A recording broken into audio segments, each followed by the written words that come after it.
diharapkan pada kepala desa nantinya untuk melakukan percepatan pencairan BLTDD.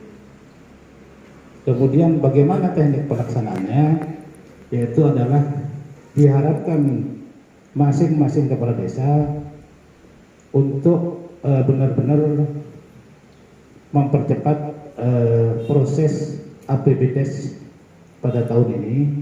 Kemudian untuk selanjutnya pencairan diharapkan melakukan koordinasi dengan pihak BPLS. Jadi sekali lagi kami ingatkan surat edaran Bapak Bupati tersebut nantinya agar benar-benar diindahkan dan ditindaklanjuti. Kemudian informasi yang kedua, Bapak-Bapak, terkait dengan maraknya sistem perdagangan di Kecamatan Talango, khususnya yang berhubungan dengan alat-alat timbangan ataupun neraca. Kemarin juga kami sempat menerima telegram dari pihak Disperindak bahwa pihak Disperindak khususnya di Geometria itu akan melakukan tera una untuk timbangan. Pelaksanaan tera ulang untuk timbangan ini insya Allah akan dilakukan pada tanggal 1 sampai dengan 2 di bulan Maret 2021. Kemudian teknis pelaksanaan dari tera ulang itu nantinya diharapkan bagi mereka-mereka yang memiliki timbangan, baik timbangan kecil ataupun timbangan duduk, yang lokasi kepemilikannya berdekatan. Pimpinan tingkat 1 memberi arahan kepada Bapak Forpinda tingkat 2. Dari Forpinda tingkat 2 mengarahkan kepada Musbika. Awalnya dari situ Bapak. Saya sudah koordinasi dengan Pak Camat melaporkan kegiatan yang PPKM ini. Yang pertama terus terang yang diperintahkan adalah kesiapan kita dari Musbika ya ke tingkat desa. Kami mengambil langkah, kami paham karena ini perintah dari pusat harus kita laksanakan. Kami mencoba koordinasi dengan Pak Camat, dalam hal ini yang ada pada itu Pak Sekcam. Kita adakan dulu bannernya dulu. Baru kita laksanakan kegiatan-kegiatan kita. Memang saya melalui Pak Ketua AKD waktu itu sempat pamit saya buatkan banner dulu. Karena mengingat, menimbang, kami paham bahwa dana DD itu belum ada. Untuk mempercepat laporan, ya, sesuai dengan perintah dari atas, yaitu banner yang kita siapkan. Dari semua kabupaten sama, ya bannernya sama. Langkah itu. Dan kami selaku Musbika mengucapkan beribu terima kasih kepada kepala desa, Pak Carik, tokoh agama, tokoh masyarakat yang menyambut kami dengan sukarela, dengan cara memasangkan banner bersama-sama. Dan itu juga kita dibuat laporan Bapak Ibu sekalian. Jadi apa yang sudah ada di PPKM tingkat desa, itulah yang kita laporkan sampai di tingkat pusat. Makanya saya wanti-wanti kepada Babin Kamtimas kami, Babinsa dari supaya tidak mengada-ada. Dan memang betul inilah yang kita laporkan. Kenapa Bapak Ibu sekalian? Karena ini data ini sampai terpusat. Satu saat pasti ada pengecekan, entah itu dari pusat atau entah tingkat 1, pengecekan benar enggak ini ketua PPKM-nya ini namanya, nomor HP-nya ini. Itu yang paling utama kita sampaikan. Yang dicanangkan oleh pemerintah pusat yang dilaksanakan oleh desa sampai ke RT RW.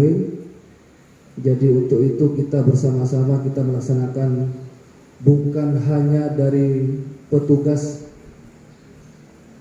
dari TNI Polri saja, artinya kita punya tanggung jawab bersama-sama untuk melaksanakan hal ini.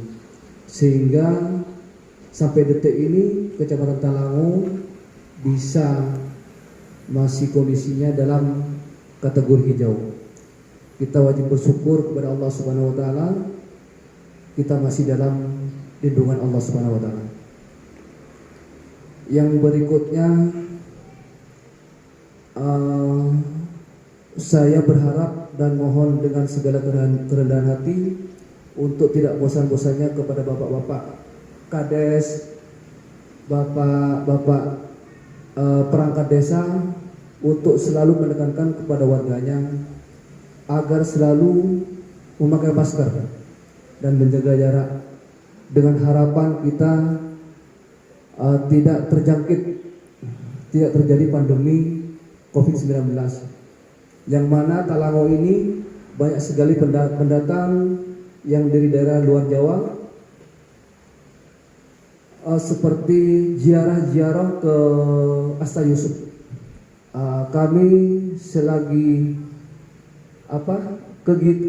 ketika kita berangkat ke Talango menemukan atau melihat warga, jangan bosan-bosan. Kami mohon dengan bapak-bapak sekalian, jangan bosan-bosan untuk menyampaikan atau mengingatkan, menghimbau kepada masyarakat dengan secara kerendahan hati, dengan secara persuasif kepada mengupdate semuanya. Nanti saya share di grup COVID kecamatan. Kemudian berkenaan dengan vaksinasi COVID-19, jadi mungkin di sini saya mohon izin menyampaikan juga beberapa apa sih maksud dari vaksin COVID-19. Jadi memang vaksin ini bertujuan satu, menurunkan angka kesakitan dan kematian yang diakibatkan oleh COVID-19. Ya, perlu diingat bahwa ini sudah hampir 1 tahun ya kita di masa pandemi dan belum juga ada status yang mengatakan bahwa pandemi ini berakhir. Yang kedua, mencapai kekebalan kelompok, yaitu herd immunity. Bagaimana sih Bu herd immunity itu artinya seperti apa? Begini ceritanya. Pada saat kita berkumpul seperti ini, misalnya ada 20 orang, kita tidak tahu di mana yang membawa virus, misalnya 2 orang sebelah sana. Ketika teman-teman sudah tervaksin, misalnya sebagian besar ini tervaksin, insya Allah ini akan menjadi pelindung kelompok di sekitarnya. Tetapi ketika teman-teman yang divaksin, hanya saya, Pak Sekcam, atau bagian yang di depan ini ada yang bawa virus hari ini, itu kebalikannya, artinya kita berempat ini tidak dapat melindungi teman-teman kelompok ini dari penularan virus COVID-19.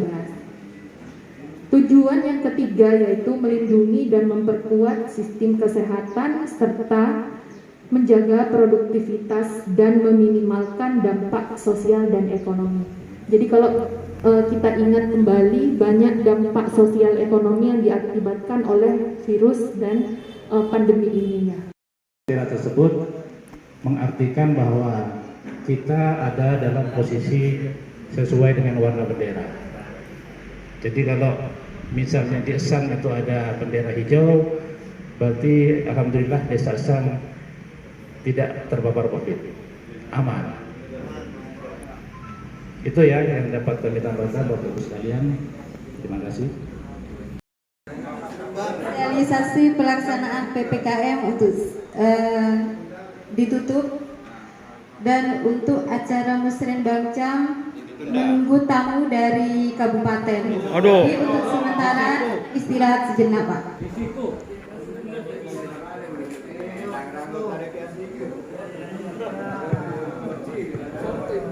Mohon maaf Bapak Ibu sekalian, jadi bukan istirahat tapi jeda sejenak, memberikan kesempatan.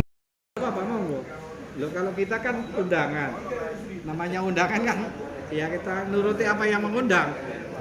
Kalau nanti habis dohor ya habis dohor kan gitu. Pak Kalebu Nesang saya ganteng. Baik Bapak Ibu sekalian, Sudah. menginjak kepada acara yang kedua yaitu adalah pelaksanaan Muslim Bangcam tahun anggaran 2022. Bapak Ibu sekalian, kami